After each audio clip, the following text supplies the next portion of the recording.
Great. So, hello, everybody. We've just heard some wonderful, wonderful thoughts from Tony Fauci. Gives us a lot of hope for the field of immunology and being able to move forward as quickly as we can. And this actually is also the truth in the field of cancer. And so I'm very excited to have with me some very talented immunologists and cancer and oncologists who is going to talk to us a lot about the future of cancer going forward. We have Scott Armstrong, who's the president of the Boston Children's Cancer and Blood Disorder Center, and he's chair of our Department of Pediatric Oncology at Dana-Farber. Danny Bar-Zohar, who's global head of development at Merck KGaA.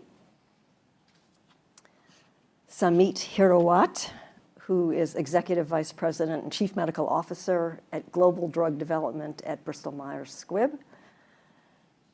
My friend and colleague, Bill Kalin, Sidney Farber Professor of Medicine at Dana-Farber and Harvard Medical School, and a 2019 Nobel laureate. And Crystal McCall, who is the Ernest and Amelia Gallo Family Professor of Pediatrics and Internal Medicine at Stanford University. So just a few words of background. I think it's fair to say that there have been leaps, huge leaps in our understanding of the biology of cancer and how it grows and how it gets suppressed. And I think that oncology has really emerged as the most productive source of new breakthroughs in medicine. You might not agree with me, you're not all oncologists, but I think over the last couple decades, there's been a real revolution in how we recognize cancer and how we treat it and how we try to prevent it from recurring. I think the annual global revenues for cancer drugs now is close to the $300 billion mark. And I think that the drugs that have been developed are not Me Too drugs, they are transformative drugs. 21 of the 53 novel drugs that were authorized in 2020 by the FDA for clinical use in patients were for cancer indications. And as I said, that includes breakthrough drugs for two rare pediatric cancers. You're going to hear more about that from Crystal and Scott, and others for cancers of the bladder. The kidney has done very well, colon, GI tract, and so forth. But we have to remember that the incidence of cancer is actually increasing, which is pretty scary, and it's an alarming increase, especially in young people. The date at which you now get a colonoscopy has been moved from age 50 to age 45, and it'll probably go down to 40 because we at Dana-Farber and other cancer hospitals are seeing just a ton of young, healthy people who present with metastatic colorectal cancer. Women who are non-smokers in their 40s are developing cancer. So there is an alarming increase in the incidence of cancer that we have to be aware of, and we don't understand really why that's the case. Is it linked to the epidemic of obesity? Is it due to inflammation? Those are topics that we all need to think more clearly about. So before we start asking all of the questions that we want to ask, I'd like to ask each of our panelists to say a few words, introduce themselves, and give us a brief thought about what they think is the most important topics in cancer today. So let's start with you, Bill. Hi. So I actually thought I was going to be a clinical doctor when I was much younger. I was actually chief medical resident at Johns Hopkins and came to the Dana-Farber to do my medical oncology fellowship thinking I was going to become a practicing clinical oncologist. But at that time, which was now the late 80s, it was just very, very clear that, first of all, for many of my patients, the therapies were wholly inadequate. That was the bad news. But the good news was you could clearly see a molecular revolution that was just starting to take place. And most importantly, I had the good fortune of training with the great American scientist, David Livingston, who we actually lost just a week ago, who trained me to be a scientist. And so over the years, I pivoted away from clinical care to laboratory-based research, and I have a deep interest in certain genes that are linked to, for example, certain hereditary forms of cancer, using them as sort of Rosetta Stones to understand what are really the circuits or pathways that cancers care most deeply about. So I run a research lab. I'm also involved with some large pharmaceutical companies. I'm on the board of Lilly, and I'm also an advisor to a number of smaller biotechs. Well, I'll pick it up from where you left off in a way. I'm an oncologist by training in the pharmaceutical industry for about 20 years, doing drug development. And it's, from my perspective, we are at crossroads in the evolution of novel therapies in cancer. What has happened in the last 5 years, we did not see happening in the last 50 years. And I think as we just heard, the incidence of cancer is increasing, but so are the innovations in terms of medicines that are coming through. The understanding of the disease, the understanding of the biology has improved thanks to many of the people sitting over here. And that has led to new targets and new ways of getting to those platforms to find the medicines for those diseases. So really a lot of hope, and hopefully we'll be impacting it in positive ways. Thanks, Amit. So my story actually starts at the age of 8 with the diagnosis of ALL. It was quite a binary disease at that time, I think. Then I understood that the clock is ticking a little bit differently for patients. I moved on with my curiosity, became an MD. Sorry. General surgeon, Tel Aviv Medical Center. I palpated several cancers during surgery and saw it from this side. I was very curious, maybe not the typical surgeon that spends the time all the time in the operating theater, and chose to do clinical research. So I've been in drug development, clinical research for the last 17 years. Currently with Merck AGA, EMD Serono on this continent. And to Samit's point, I'm so enthusiastic to see the new modalities. The new modalities, and not just the fancy CAR, Ts and Ks, whatever. There is a bright future for the quote-unquote simple chemistry and simple protein synthesis with Protex and others. So we should not abandon these. I'm so excited to see advanced analytics and systems biology cracking the disease, not just another molecular signature. Also, we're aware of some challenges, but I'm sure that we'll discuss them here today. My name is Scott Armstrong. As Lori mentioned, I'm a pediatric oncologist at Dana-Farber.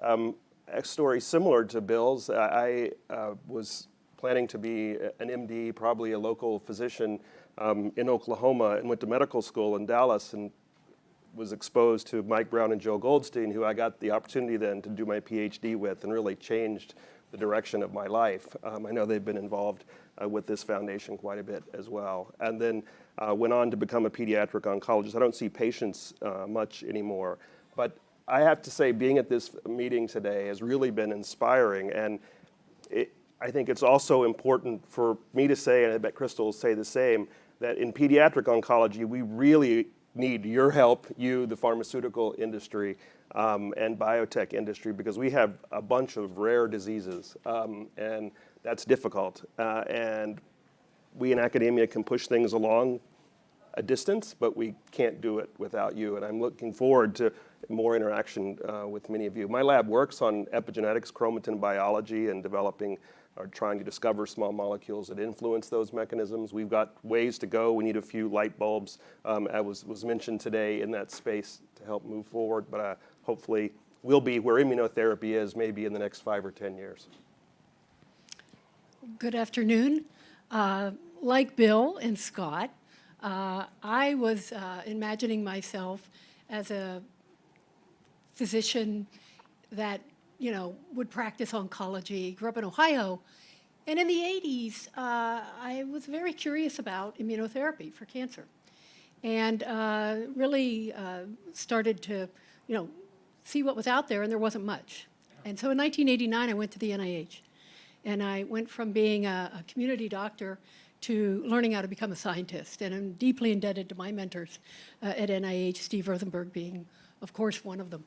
And I was trying to decide about being an adult oncologist or a pediatric oncologist.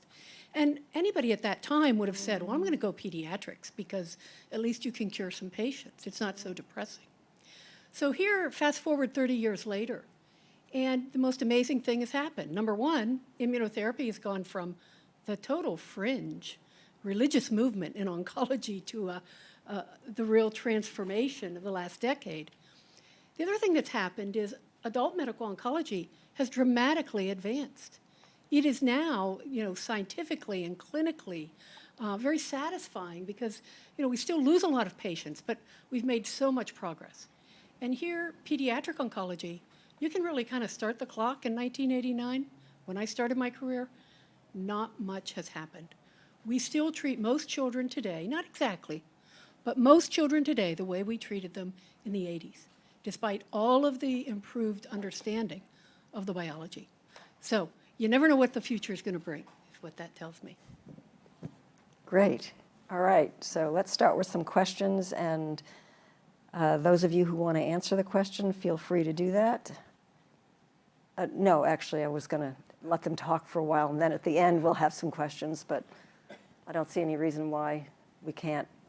Feel free to raise your hand, and we'll make this a whole room event.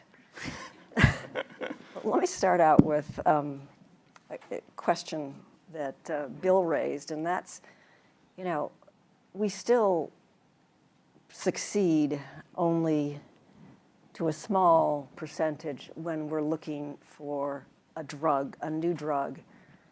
I mean, the chance that we are actually going to end up with a drug at the end of the whole long travel to find that drug it's very low percentile, as you all know. So I guess my question to all of you is, how can we improve the rate of success in cancer discovery?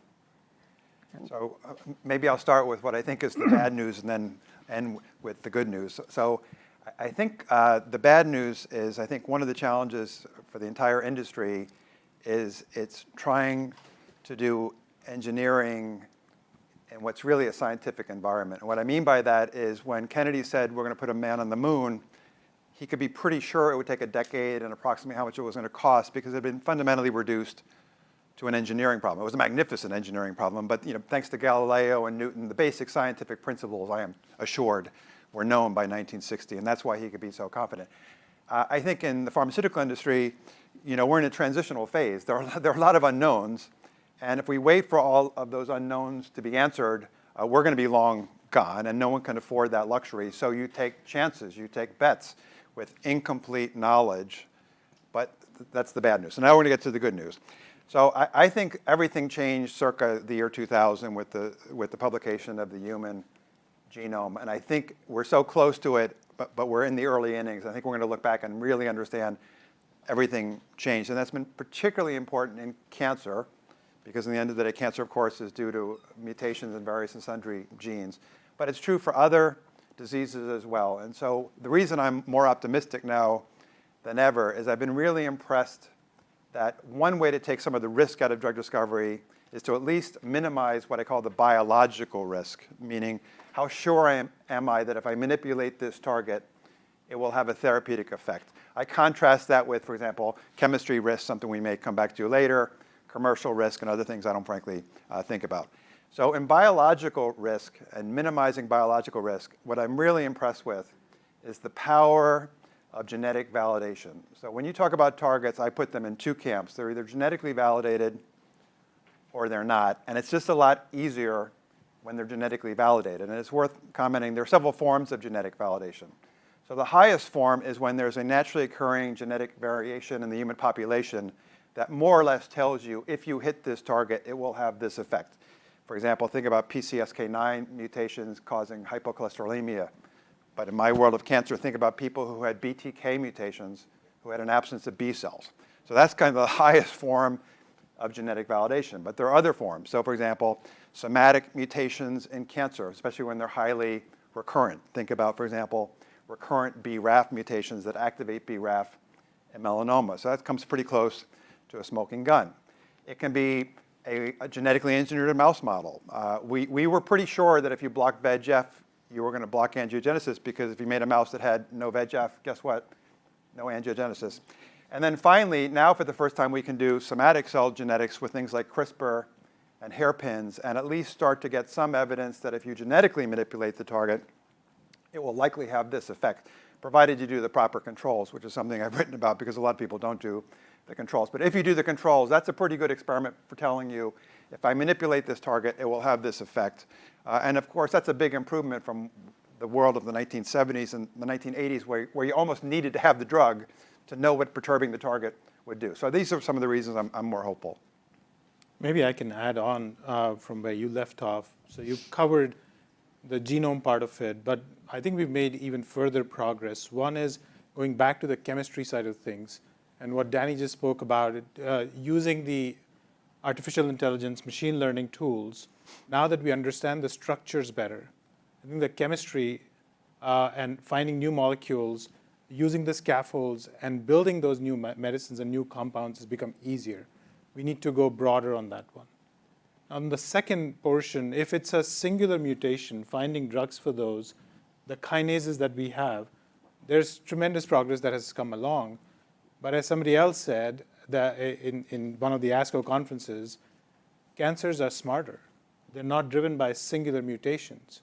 So how do you test those out very early on, and how do you apply that combination early on to really find the cures that we're looking for? And that's where I think approaching it from a multi-pronged approach, from a platform approach, makes a lot of sense. So there were chemotherapies, but now we have the small molecule approaches. We have the cell therapy approaches. I'm fortunate to be at a company where we have platforms on the cell therapy side, immuno-oncology side, as well as from the protein homeostasis side, looking at cell mods, for example. So having the armamentarium in the hands of the treaters, where they can have multiple modalities to really attack the cancer, is how we are going to make the progress. And we have made progress, but of course, there's a long way to go. So just to build on that, there were a couple of elephants in this room in the morning when it comes to R&D efficiency and pricing and so on and so forth. So I think that each and every pharma company tries to battle the same thing, to increase the R&D efficiency. Now, three great forces acting on us today. One of them is the biomedical innovations with cell therapy and so on. That's great. You spoke about it. I have nothing to add. Digitalization and analytics. Yes, we should use that, to engineer the next protein better, to run in silico even the preclinical talks. You need to be more efficient, and I'm sure, Tony, you are aware of that, with what Flagship is doing, in using these technologies in order to expedite drug discovery and development. We need also, even in operationalization of trials, we also have that during the morning sessions. We can do better. We can do faster. Currently, I must say that with more than 1,200 clinical trials, combination trials with IO and chemo, maybe we're not that efficient, but it's so not scientific what I'm saying right now. The resources need to be dedicated to the real things. Since we seem to be going down the line here, I'll Go ahead. next. Go right ahead. So going back to the partnership concept that I was talking about earlier, and we had a little bit of success with this, I do think there continues to be tremendous opportunity in partnerships between academia and industry, be it biotech or the pharmaceutical company. It's often the case, particularly for rare diseases, that there may be expertise in academia that can be taken advantage of, but there's no doubt that biotech and pharma is the best at making the small molecules and characterizing them and understanding the chemistry and medicinal chemistry and such. But when those teams can come together and really both sides are really committed to understanding what that molecule does, what that target does, it can be extremely powerful. And I think it does take some of the risk out of the equation to get the groups to work together And like I said earlier, we're going to need that in pediatrics and other rare diseases as well. Yeah, I want to emphasize a point that was made in the previous panel around the importance of platforms and the fact that now we have the messenger RNA platform and, such broad evidence of safety and success that, it does reduce the risk a bit more if you can take a platform that works and that's safe and then you iterate on it. Mm-hmm. And I think that cell therapies are another example of that. When I first heard about CAR Ts in the middle of the 1990s, I thought to myself, well, that would never work. It's just too crazy. And, 20 years later, when we saw the first patient, at NIH receive the CD19 CAR, had widespread lymphoma, went into remission, it was durable. I knew at that moment that everything had changed from my perspective. A patient's beat-up immune system able to durably eradicate a cancer. To me, that's the killer experiment. And we now know then that's a platform you build on. And so we're 10 years into this use of cell therapies and real investment into it. And we know there are major problems with the platform. Many of them have to do with expense and technological innovation and cost of goods and supply chain and things like that that are solvable. But we're only scratching the surface of what we can do with that platform. Our first-generation receptors are crude, unregulated, and really way behind what we're able to generate in the lab. So I think building platforms that work, you get a signal that that platform works, you take that platform and you make the most of it. So we've done quite a bit with liquid malignancies, but solid tumors, not doing so well. So, Lori, I'm glad you mentioned that. Do you guys mind? Go first. Yeah. No, I think I may be one of the few true believers. I go back to the fact that the platform is so iteratable. In other words, it's modular. We know why solid tumors are a bigger bear. They've got all kinds of challenges that you have to overcome, and the beauty of these engineered cells is that you can do so much synthetic biology. So I'm actually not daunted. I think there are some other biotechs out there that aren't daunted, and I have 3 or 4 friends in the whole world who agree with me. But no, we've been recently seeing some amazing results in brain tumors. Yes. And, brain tumors just have not been successfully approached with any of our platforms so far.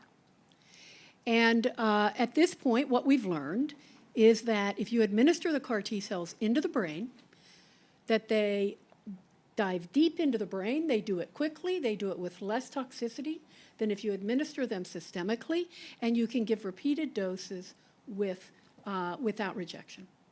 So this is transformational.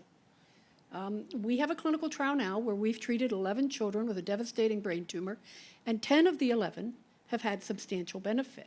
Some of these children were unable to walk and are, throwing their wheelchair away. So I think it's not time to give up, Lori. We're only 10 years into this odyssey. Bear with us, and I think you're going to be surprised. If you had 3 or 4 believers before, you can add me to that one. Thank you.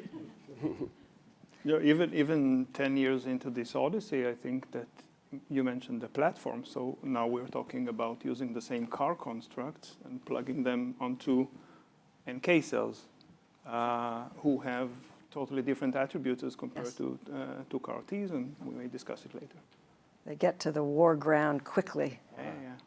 But let's think a little bit about another new field, which is epigenetics, because that also has huge import for pediatric cancers. And maybe, Scott, you can explain what's different about pediatric cancers from adult cancers. Sure. So as this group probably knows, the mutations that drive the development of pediatric cancers do tend to be different than the mutations that drive the development of adult cancers. The fundamental mechanisms are still the same, but how the tumor is initiated is different. What is also a little bit different is, and probably not surprising, is pediatric cancers tend to be developmental cancers, if you will. They happen in tissues that are developing rapidly, expanding rapidly, and the mutations tend to influence programs of gene expression that are important for that normal development. And the cells get locked, if you will, at a certain stage in development and can't continue. That, as you know, kind of is epigenetics. Epigenetics is the turning on and off of genes during development. And so it kind of makes sense that those two things run right into each other, developmental cancers and we'll say transcription, which is really what epigenetics, the epigenetics I'm talking about, is. And so many of us in the field have been trying to see if we can understand that at a deep enough level to develop therapies to target those mechanisms. And the places where we have developed enough understanding and been able to develop small molecules, it really does look like that can work.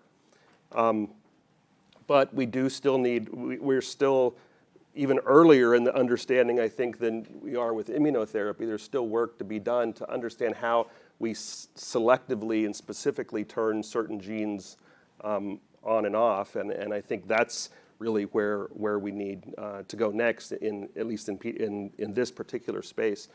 Another thing in epigenetics, I think, that has perhaps limited a bit some of the success is we were really going at this initially right on the heels of the kinases and thinking we need to inhibit a specific enzymatic activity or a specific protein, and that's going to make the cells turn over and die like they do with kinases. That's not what happens when you inhibit an epigenetic process.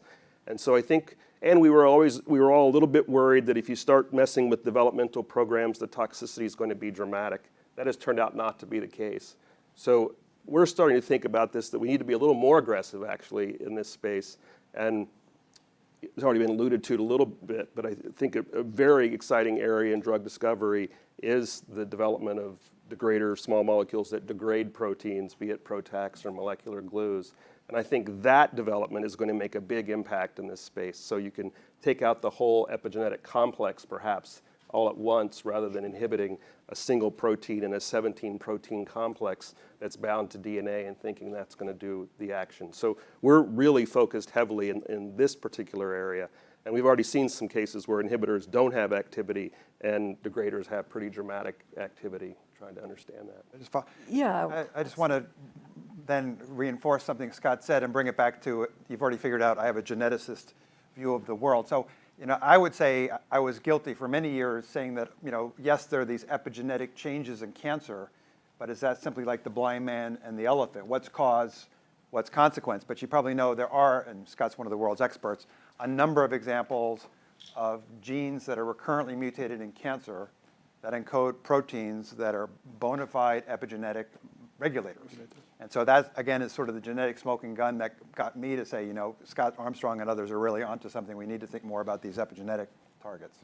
May I just ask a question? Are you saying, so in my older or yesteryears, with the HDAC inhibitors, that was the whole premise, epigenetics a lot. I guess what I'm understanding from what you said is we need to become cleaner and more specific in terms of targeting, because the older molecules were just all over the place, and we couldn't really get into the specificities of the mechanisms, and that's where the protein degraders will come in, so that we can actually harness that biological system that we really need to go after. Is that? Yeah, that's right. I mean, I think selectivity is always helpful, both from a therapeutic standpoint and a biological standpoint, to understand what's going on. I think that was part of the problem with HDAC inhibitors, is you had small molecules that inhibited a bunch of enzymes, had pretty widespread effects, and we called it epigenetics, but we didn't actually know that that's what it was, or we call it epigenetics, and we don't know if that's what it is. But we're getting better at understanding what the effect's supposed to be. Having said that, there's still a fundamental problem in the area that people have not figured out, and many are trying to, is you can inhibit a histone modification broadly across the genome, a histone modification that might be present at 15,000 loci at any given time, 10,000, and get very selective changes in gene expression. So there is a layer of complexity here we haven't quite cracked. So getting that together, the selectivity of the inhibitor and the understanding of the output, is probably what we need in order to really understand how to use them. But you're right. Protein degradation, I think, is likely to be the modality to go after these. Thank you. I mean, when you think that out of 20,000 proteins in a human being, drugs have been developed for only about 1,000 of those, I think roughly that, if that, and includes biologics. So there's a huge amount of chemical space that we haven't attacked yet. Let's talk a little bit more about Protex. We're very fortunate at Dana-Farber to have made a collaboration with Deerfield, and we have the Center for Protein Degradation now, which is going well. So what are the pros and cons of Protex? And Bill, you know a lot about protein degradation, and so does Scott and some of the rest of you. So. Yeah, well, let me even step back a little bit to give that question a little more context. So as this audience well knows, it used to be that at least for intracellular targets, you were talking small molecules, not large molecules. That may actually change in time, but at least for the moment, small molecules. And then the conventional wisdom was you needed a nook and cranny or cranny that would allow the drug to bind, but it had to be intimately linked to the activity of that protein, e.g. an ATP competitive kinase. But now I think there's an appreciation that there are many more ways a small molecule can inhibit a high-value intracellular target. And this is important because, of course, there are now wonderful technologies for, in an unbiased way, looking for chemicals that combine to nooks and crannies that you didn't even know existed. So now I get to my list. So I think we're rediscovering the importance of allosteric inhibitors. But now with the at least retrospective knowledge that the thalidomide-like drugs actually bind to a undruggable target and recruit a ubiquitin ligase, there's intense interest, of course, in degraders. And on one level, this is back to the future because Ray Deshays and Craig Crews had pioneered this idea of Protex, that you can make a bifunctional chemical that would recruit a ubiquitin ligase to the protein of interest. The beauty of the IMiD story is these molecules are much more drug-like than some of these clunkier Protex. And there's certainly still some trial and error if you go to the blackboard and try to design Protex. So I would say allosteric inhibitors, degraders. Then there's something you might think of as induced proximity. That's actually how rapamycin works. So it doesn't have to be recruitment of a ubiquitin ligase. It just has to be the recruitment of a protein that leads to the inactivation or sequestration of the target of interest. And then the last thing I'll say, the nice thing about the degraders is we all know that any given small molecule might affect only one of multiple functions a protein is capable of carrying out. With a degrader, we know we've erased the protein altogether. And so, for example, going back to genetic sorts of validation, if you know that eliminating this protein, whether it's its catalytic activity or not, is going to kill the cancer cell, you might want a degrader rather than a catalytic, for example, inhibitor. Yeah, it also has some advantages. First of all, if you compare it to what we call occupancy-based pharmacology, this is actually event-based pharmacology, and the event is ubiquitination, right? So with the same degrader, you can actually shred 200 copies of the protein because it's reusable. So that makes sense a lot because you use much less drug in order to get the same effect or even a higher effect. It can also degrade mutated protein or amplified protein. And I think that we have started seeing some interesting clinical results. The initial data comes mainly from targets that we know very well, estrogen receptors, androgen receptors, and other companies have started showing very, very interesting clinical results in patients who failed. From the androgen perspective, they failed the usual standard of care, and from the estrogen receptor, they failed the SERDs, the selective estrogen receptors degrader. So this field is hot, and it will continue raising temperature, I think. Yeah, we've been able to utilize the learnings from the IMiDs programs. And so using the cereblon modulators, targeting and degrading the Aiolos and Icaros, now we have data in multiple myeloma in several trials now. And the combinability is there as well. So you know that you can take it to your standard of care and begin to evaluate if you can combine them with background therapies of daratumumabs or the Velcades of the world. Because ultimately that's how you move up front. Now we certainly are working towards also with our collaborators, of course, in the academic world, to bring it into lymphoma, into leukemia, and as Danny said and you said, through the ligase-dependent degraders, of course, into prostate cancer, breast cancer, and many of the others. But certainly, I think the field is ripe. I think we need to start thinking about the pediatric side also, how these make it there sooner rather than later. Yeah, we're gonna need this in pediatrics because most of our targets are not enzymes, and so that's one of the reasons I'm particularly excited. Another related to what you just said, area that I think is people are just starting to scratch the surface of is you talked about the cereblon-based glues. Obviously, the IMiDs, those have really opened the field. It may be the case that many different ligases can be targets for these small molecules. Absolutely. And if that really turns out to be the case, this could be a huge space for drug discovery. I think it's still early. I don't know, you guys probably know more than I do about this, but it's at least something to be paying attention to. Yeah. I'd like to pick up on the pediatric comment because this has been, as I mentioned through my career, it's just been so disappointing to see how little progress has really been made for frontline therapies. Essentially, all of the children diagnosed with metastatic cancer today, very few of them would survive. Essentially, a recurrence of any pediatric cancer, most of those are death sentences. And we still have cancers in childhood for which, you know, you make the diagnosis, you sit down with the family and say, we'll administer this standard of care and your child will be dead in, 12 months and there's nothing else we can do. I mean, it really has not been the sustained pattern of progress. So how do we overcome this problem? People like Scott, are dissecting the inner workings and learning that it's different. So we have to approach the tumors differently, So we've got competing problems. We've got very difficult to attack cancers with our current therapeutic modalities. And we've got rarity, and we've got hesitancy from the industry. And it's kind of a perfect storm for no progress made. The hesitancy, just to give you an example, the PD-1 blockers came down the pike. We didn't get the first phase 1 of nivolumab started in children until after the FDA approval for that drug happened. That's how long it took us to get the first dose into kids. B, it turned out they weren't active. And we ended up testing 3. About 400 children received those drugs, and less than 5% responded. So you can't test all of the drugs that come down the pike. We've got rare diseases.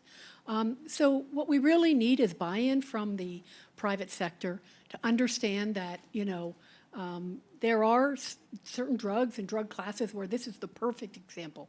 And I think the NTRK fusions were a perfect example of that. I don't know that story as well as maybe some up here do, but it was just beautifully done. Yeah.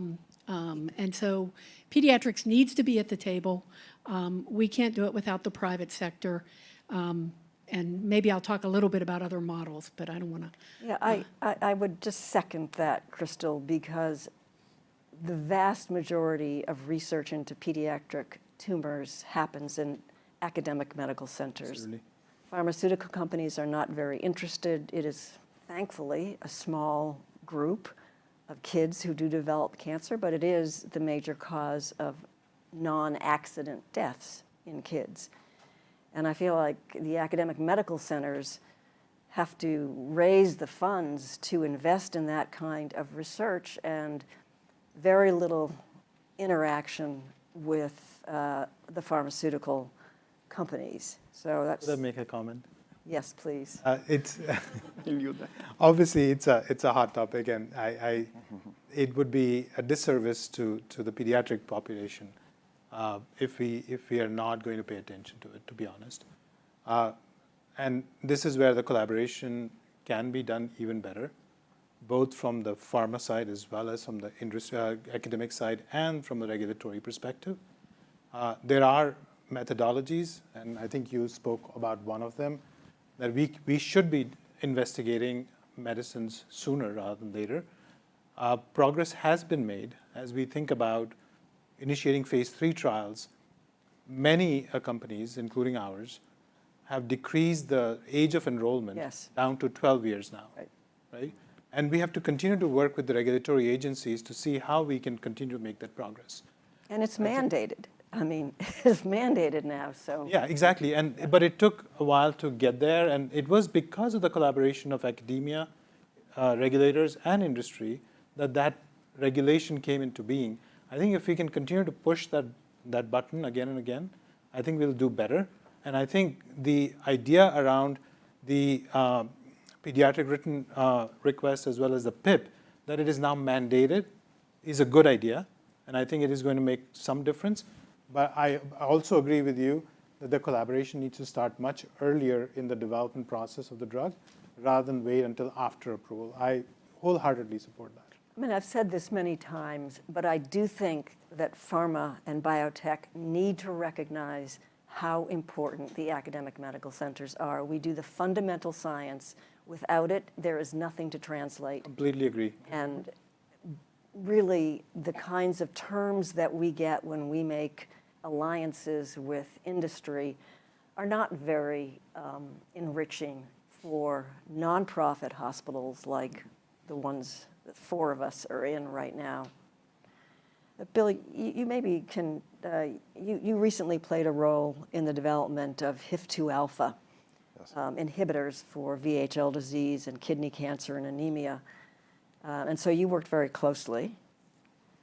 Tell us a little bit about that journey.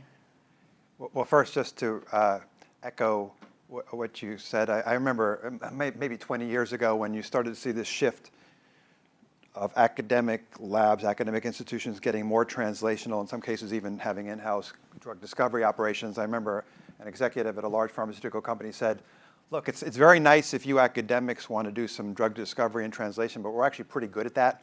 But what we can't do for any of a number of reasons is that basic pie-in-the-sky fundamental work, and that's what we really need you to do. So please don't forget doing that. Or put another way, I once heard Eric Lander, the great Eric Lander at MIT, say that academics should only do drug discovery when, if they succeed, it's going to mess with everyone's heads. You know, it's so paradigm shifting, whatever.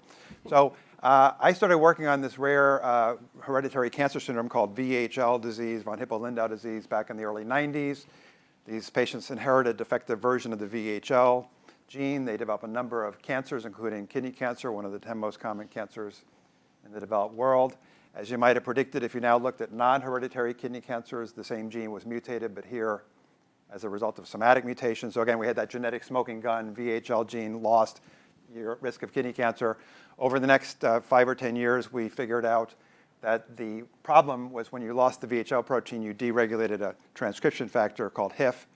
There are 2 family members, HIF1, HIF2. We did the blocking and tackling to figure out it was HIF2. Now, the good news is HIF2 regulates VEGF, and we whispered in people's ears maybe kidney cancer would be a good proving ground for VEGF inhibitors. That was true.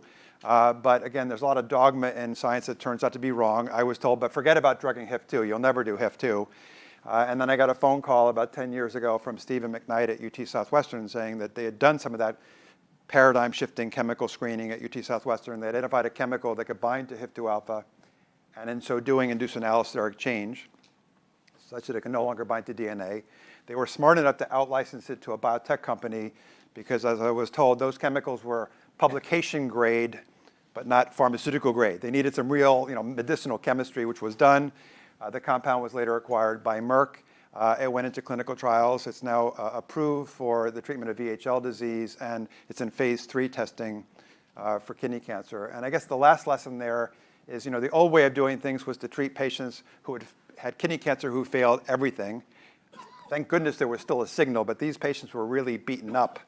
But we convinced this biotech company in Merck, why don't you treat some of these VHL patients that have small kidney tumors that are in surveillance programs, because that would model frontline therapy. And I think 90% of the patients derived clinical benefit. And so with 60 patients, the FDA was willing to approve the drug. So I think another take-home message is get the right patient population, and when possible, go early and do the right experiment.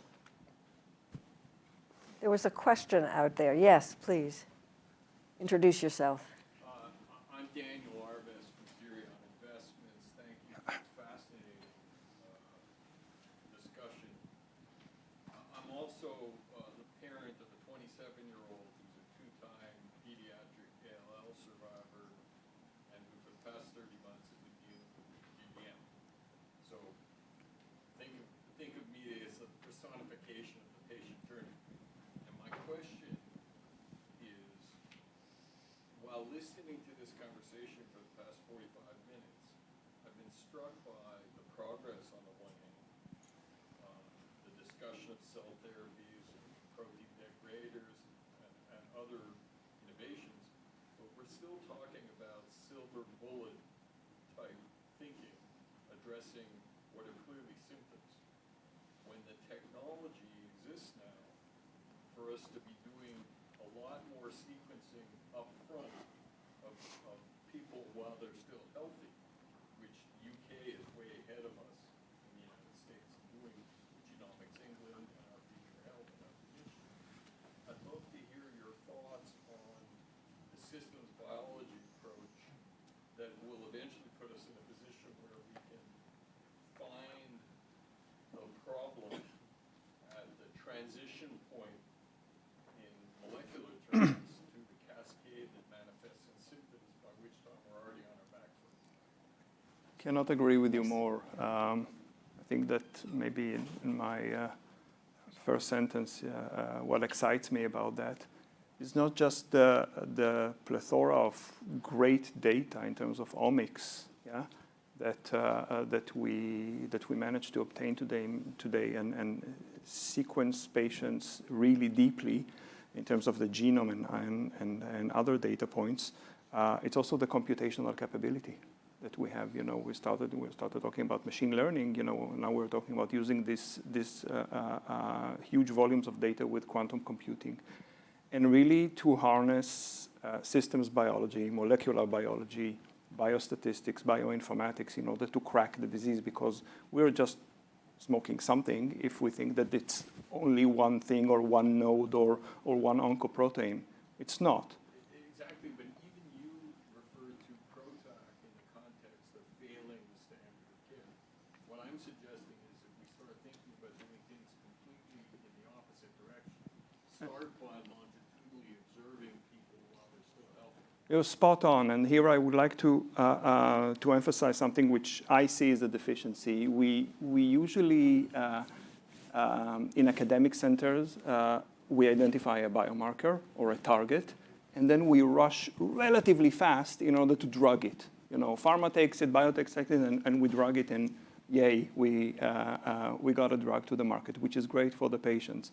I still don't see a lot of prospective biomarker assessment of patients really to understand how cancers behave and progress. If you're talking about dormant cancers and so on and so forth, like high-grade serous ovarian cancer, that we know that they are dormant, can be dormant for 10, 15 years, but we don't follow the patients and understand what makes them wake up. So a lot to be done there. Sorry for. I think, Bill, you had a comment. Well, since that sounds like mom and apple pie, I'm going to have to take the contrarian view, and it's be careful what you wish for. Everyone agrees early detection would be good, treating patients when they have the smallest tumor burden, the least number of cells that are going to be potentially resistant to some of these newer therapies. I'm on board. But please be careful what you wish for, and I'll give you a couple things to think about. We are still struggling in 2021 with the proper use of prostate-specific antigen testing and mammograms. And there's no question that for every life saved, we are harming many, many, many people who probably never would have known that they had this tumor because it wouldn't have been manifest during their lifetime. We also know from precisely this kind of deep sequencing, think of cancer like tumblers on a lock where a certain number of tumblers had to have fallen. For most solid tumors, it's probably on the order of 4 or 5, thank goodness. It's already becoming clear that every one of you in this room has cells in your body where the first couple tumblers have fallen.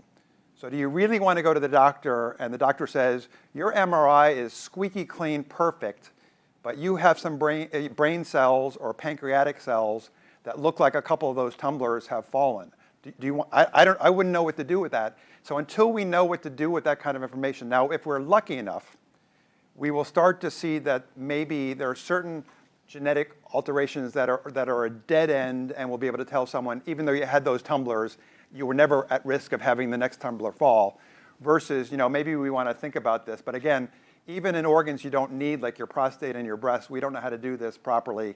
What are we going to do when it's your brain or your pancreas or something you can't quite live without? When I talked to Lee Hood about exactly this problem, I call it the signal to noise Yes, problem. it is.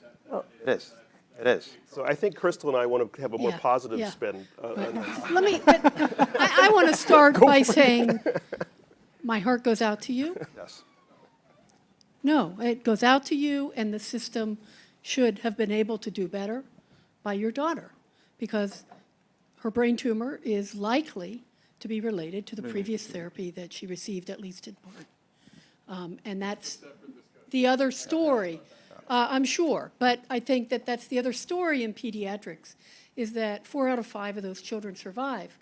But over half of them end up developing within, not too long after, within, let's say, 20 years, a serious life-threatening event that is most assuredly going to shorten their lifespan. So, we've learned with pediatric cancer that at least 10% of those children's cancers are driven by germline mutations in, genetic abnormalities, and it may be higher than that. And so I absolutely agree with you that I think we should be sequencing every one of our children who are diagnosed with cancer so that we can streamline the therapy and avoid the kind of toxic therapy that would further give them risk for second malignancies. So many programs are doing or have nascent groups that are starting to do this to both try to, it'll be correlative first, but ultimately predict hopefully which patients are at highest risk for development, in that case of secondary cancers, or even if they haven't had a previous cancer. I'm going to dream a little bit. I do think there will be a time for certain diseases where we'll be able to predict risk pretty well. And that'll be the population or the populations where you might think about some type of early intervention or interception, whatever you want to call it. In hematologic malignancies, we are getting closer to that with the development of and discovery of this syndrome called clonal hematopoiesis of indeterminate potential. Many of us in the room probably have it at the moment, where one of your blood stem cells will develop a mutation that is a bona fide cancer mutation, but it doesn't guarantee that you will then develop a hematopoietic malignancy. But with more and more information via sequencing and systems approaches, we're getting pretty good at predicting which combinations of mutations really increase your risk. And I think that'll be likely be the first place where these types of concepts, where you start to therapeutically potentially intervene. Now, that's a higher bar for a therapeutic than most of what we've been talking about today. But I think it's possible anyway. One thing we know for sure is a huge risk factor is already having had and recovered from cancer. Only a third of cancer patients, 50 years after the boring cancer was declared by President Nixon, only 1/3 survive and will die ultimately of cancer. I think that 10% of cancers are familial, roughly 10%. And if our focus should be on high-risk individuals, not just the entire population, right? And who are the high-risk individuals? It may be behavioral issues, tobacco, obesity. It could be having a second cancer. You have already had one cancer. Aging, of course, is the biggest risk. Or cancer in the family. And if I were to focus on, early detection, that's where I would go. But I think what Bill has said, I completely agree with. Having a few clones in your blood does not necessarily mean you're going to progress to acute leukemia. It's good to know about that, but it's sort of like what we did in rheumatoid arthritis. We used to wait. I'm a rheumatologist, not an oncologist, and we used to wait until people had 6, 7, 8 joints inflamed and so on and so forth before putting them on the TNF blockers or the IL-6 blockers. And it became obvious that the earlier you treated somebody with a diagnosis of rheumatoid arthritis, the better off that person was. So yes, early detection is important, but that early detection in cancer is a tough field. There was another question. You're actually used to consult. I consulted for several pharmaceutical companies. I worked at Pfizer and Merck, most of the top ones in one aspect or another. I started in trials from phase 1 to phase 4. and then did commercialization and alliance management. What I see, though, the issue now is it's the designing of the trials themselves. They're not really open to the world population as such. And then there's the other point is, I mean, I went all the way back 2000, I was in Pfizer and Lipitor. CRP was a biomarker. Well, all these years, the biomarkers have not caught up. We have not targeted the right biomarkers for the oncology specific. And that's what's causing, I think, a lot of the issues, the design of the trials themselves, how you're putting what kind of demographics, world population. And the other piece also is the European Union, the FDA, we don't talk much. The regulatory bodies don't talk much. It's how you design these trials and how you push them forward that makes the difference. So, I mean, there's a couple of questions within this question that I want to see your views on. Thanks. I think where you're going, I guess, one is the diversity in the clinical trials, right? And that certainly is coming up, and everybody's raising the voice, and I think it's a move in the right direction. We've taken some specific steps. So number one, we have to open more and more clinical trial centers in areas where the underrepresented populations live. But that is not going to be enough, I can tell you, because the catchment area is there, but nobody's enrolling them. Why? Because we don't have diversity of investigators.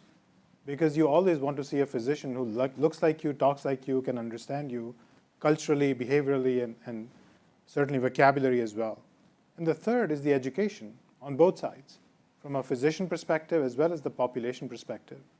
We've recently, actually, you might have seen it, as a company, we've sponsored 50 junior faculty and fellows to enroll, and these come from the underrepresented communities, to enroll in a clinical trial diversity program. Over the next 3 years, we'll have 250 of these faculty members joining that program. I think, but more important than that, is getting the voice of the patient in the clinical trial program. So last year, I've made it a mandated requirement in our company that no phase 3 trial can proceed without having a patient advocate or a patient voice in the study who will tell us how much burden the clinical trial will bring to them. The results are quite interesting and amazing, and we've been able to decrease the number of visits, number of blood draws. We've had 60 trials now reviewed through these groups. So those are, but I wish that brain cell, that neuronal switch had gone off in the society much earlier, but better late than never. I think this is in the right direction, and we just have to keep on moving in that direction. And you spoke about the regulatory authorities. So to Samit's point, regulatory authorities mandate the usage, for example, of PROs, patient-reported outcomes, from the very, very beginning, particularly when, and we know that in many cases, we convert cancer sometimes from a binary disease to a chronic one. So the patient's voice matters. I don't necessarily agree regarding what you said about FDA and EMA not talking to each other. We do see a lot of interactions with them, and they admit that. Particularly when we go and discuss phase 3 protocols, for registration purposes, and particularly when we discuss rare populations. So we align on the protocols and exactly on what we're going to measure. To Samit's point, about the patient's voice, we see that clearly, that it has an outstanding impact on an operationalization of a study. The quality of the data is by far higher when you get the input from a patient, not on the science, because they are not science experts, but on what happens in the site, the bread and butter. I think in academic medical centers, there's certainly a huge push for inclusion and diversity.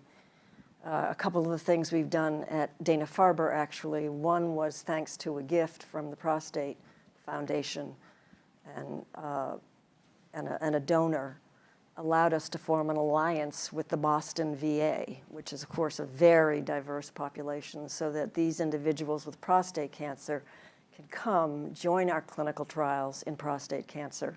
We've also removed all the financial barriers that we had to allow anybody who comes in to be on a clinical trial. There's a lot of education along with that, and we have a partnership with Boston Medical Center, where we can start trials there. That's, again, a very diverse community. Because, you know, how do you approve a drug if you don't have diversity in ethnicity, racial background, and so on? You have to have that, and I think this is a major priority for virtually every academic medical center that I know of, including the Farber. If there aren't, are there any questions, any more questions? I have a few more, but anybody in the audience want to ask a question? So I want to turn back. Is that, by the way, is that of any concern to us? Are we? Oh, are we done? I don't know. We might- Zero, I don't know. What? Okay. I was just going to come back to precision medicine again, and we just thought that was so exciting in the first decade of 2000, and it was amazing, and we identified mutants and made drugs against them. But the truth is that most people relapse because the tumor is smarter than we are, and it develops another mutation. And I just am curious to hear from you guys what you think about synthetic lethal screens, because they're designed, obviously, to prevent that, a 1-2 punch, and why those haven't proceeded. And I say that to be transparent. I'm on the scientific advisory board of Repair, which is one of those companies. Very strong company in that field. So I think that a lot has been done and investigated since the PARP inhibitors. So today we know that ATR has a role, ATM has a role, DNA PK has a role in the cell's repair mechanisms after DNA insult. And this brings us back to precision medicine, because we know today that there are certain tumors that are much more susceptible, i.e.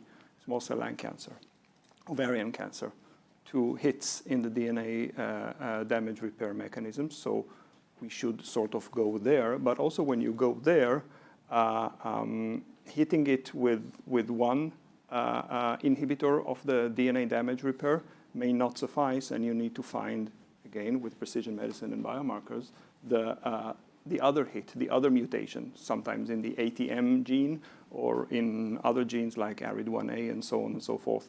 So there is a lot of combinatorial work to be done there. You can always hit twice with a PARP inhibitor and an ATR, also makes sense. Or with an ATR plus chemotherapy, because chemotherapy as itself increases the burden on the cells in terms of replication stress. So this field is also progressing very, very nicely beyond the PARP inhibitors. And at Merck, we are moving forward with clinical trials in small cell lung cancer, in ovarian, and in combination with PARP. Another way to do that is to combine even with immunotherapy, because you may hypothesize that once you hit the cell with a DNA damage repair inhibitor, it renders it to be more immunogenic, so it makes sense because it creates mutated proteins. So there's a lot in this field, and it's very exciting. And Bill, I think you had some comments. Well, I'm going to cheat a little bit and answer a highly related question, which is, yes, we are in this era of precision oncology, and yes, these single agents are exciting, but we all know that often the responses are short-lived, and we know why. We have to get to combinations if we're going to avoid resistance. Sure. You know, I was a house officer in the 80s treating patients with AIDS, and when we had the first AIDS drug, no one said, let's spend 10 years circulating or rotating monotherapies. Everyone said, until we get a combination, we're not going to control this disease. We have to get there, but there are some real challenges along the way. We have to get out of the single agent mindset. Right now with single agents, for any given target, the dirty drug often wins because it carries additional activities that make it look more active, but those off-target effects will preclude building it into a combination, so we have to get back to the clean drugs, the specific drugs. And then I think the whole mindset of how we test combinations. When I was an internist and I wanted to combine someone's cholesterol drug with their antihypertensive, I didn't say, I better see the phase 1 toxicity data of combining lipid, And so with these precision drugs, if you do the math to get the 3 or 4 drug combinations, we'll need 15 or 16 safety trials just to test all the combinations. And so I think we have to, I think there's some innovative ways we can do clinical trials, adding drugs rather than switching drugs, and getting to these combinations, but I hope we get to combinations. So it's combinations either between two different DNA damage repair inhibitors, or a combination between one DNA damage inhibitor and a mutation, or plus chemo. Okay. Well, classic teaching is to circumvent resistance. You actually want drugs that have distinct mechanisms of action, that don't have overlapping toxicities, and they won't be cross-resistant. So I know a lot of scientists like going for synergy by hitting the same target or pathway twice, but you do so at the risk of resistance. So I'm sort of old school, back to the 70s and 80s. I just want active drugs or modalities. Modalities are even better, frankly. I'd rather combine with the immunotherapy because I want new modalities, new mechanisms of action, combine them, and then the cancer just doesn't have a way to beat the rap.